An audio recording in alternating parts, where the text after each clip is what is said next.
Assalamualaikum warahmatullahi wabarakatuh. Perkenalkan, nama saya Emilia Agustina Daini Putri, NIM 2019 A1H025.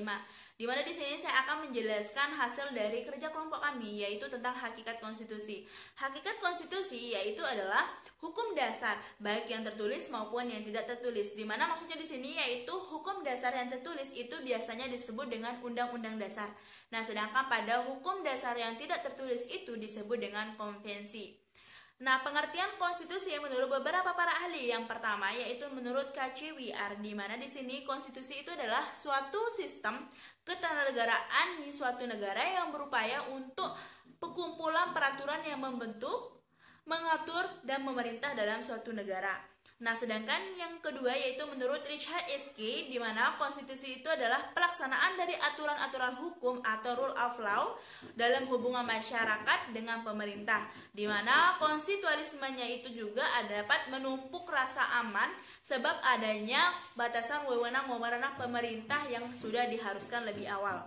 Nah, nilai-nilai konstitusi yang pertama yaitu adalah nilai normatif.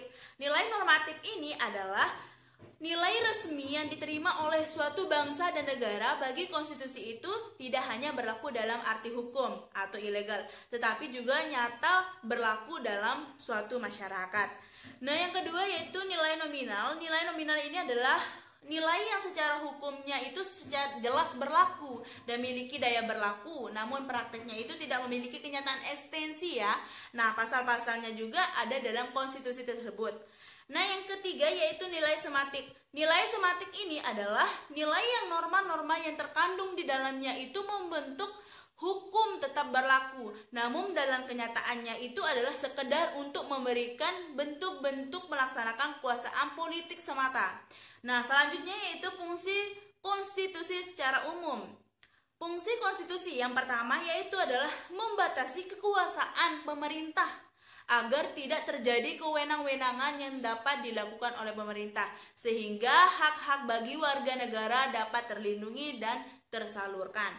Yang kedua yaitu konstitusi berfungsi sebagai piagam kelahiran suatu negara, sebagai hukum tertinggi, sebagai identitas nasional dan lambang, dan yang terakhir itu adalah sebagai pelindung hak asasi manusia dan kebebasan warga semuanya. Nah, sifat konstitusi yang pertama yaitu secara tertulis. Nah, sifat konstitusi secara tertulis ini adalah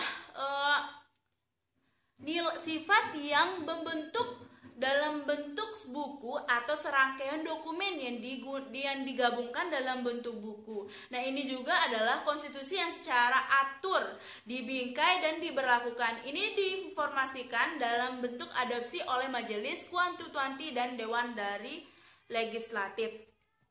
Nah, yang kedua yaitu tidak tertulis ya.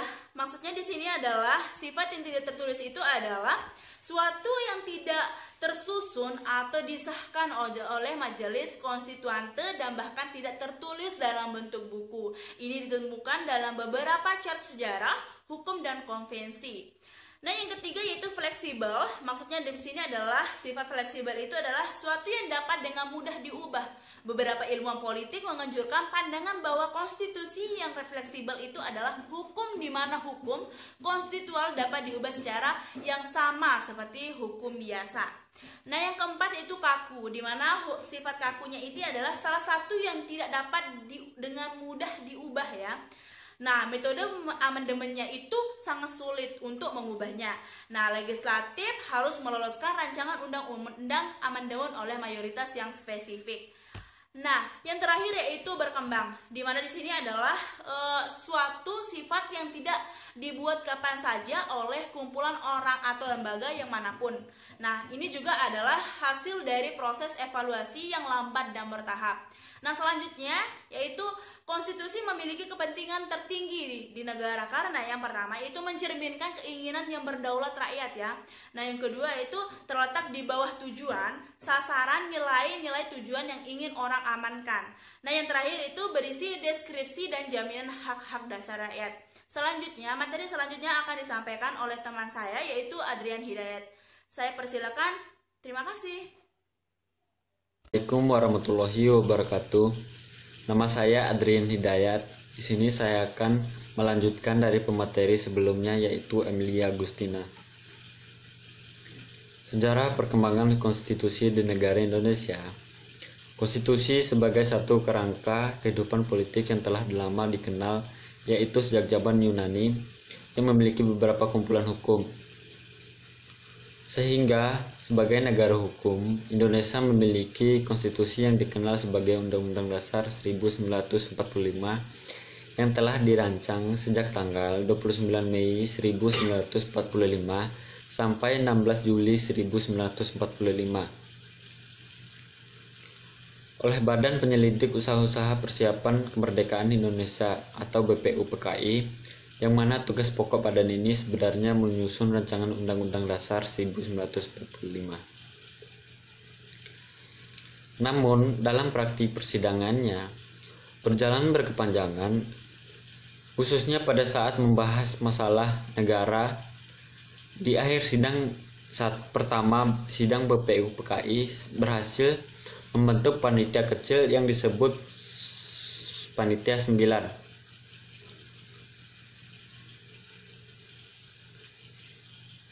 Panitia ini pada tanggal 22 Juni 1945 berhasil mencapai kompromi untuk menyetujui sebuah naskah Khotimah Undang-Undang Dasar yang kemudian diterima dalam sidang kedua BPUPKI tanggal 11 Juli 1945.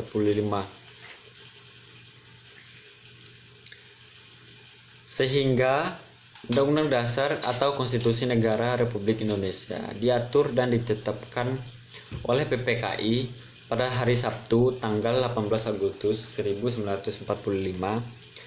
Dengan demikian, sejak itu Indonesia telah menjadi suatu negara modern karena telah memiliki suatu sistem ketatanegaraan, yaitu Undang-Undang Dasar 1945. Selanjutnya, konstitusi sebagai pengatur kehidupan negara yang demokrasi. Sebagaimana dijelaskan di awal, bahwa konstitusi berpesan sebagai sebuah aturan dasar yang mengatur kehidupan. Dalam bernegara dan berbangsa, maka sepatutnya konstitusi dibuat atas dasar kesepakatan bersama antar negara dan warga negara. Konstitusi merupakan bagian dan terciptanya kehidupan yang demokratis bagi seluruh warga negara. Jika negara yang memiliki demokrasi, maka konstitusi demokratis merupakan aturan yang dapat menjamin terwujudnya demokrasi di negara tersebut. Setiap konstitusi yang digolongkan sebagai konstitusi demokratis haruslah memiliki prinsip-prinsip dasar demokrasi itu sendiri. Demikian materi yang saya sampaikan. Lebih dan kurangnya saya mohon maaf. Wabillahi wal taufiq wal hidayah. Assalamualaikum warahmatullahi wabarakatuh.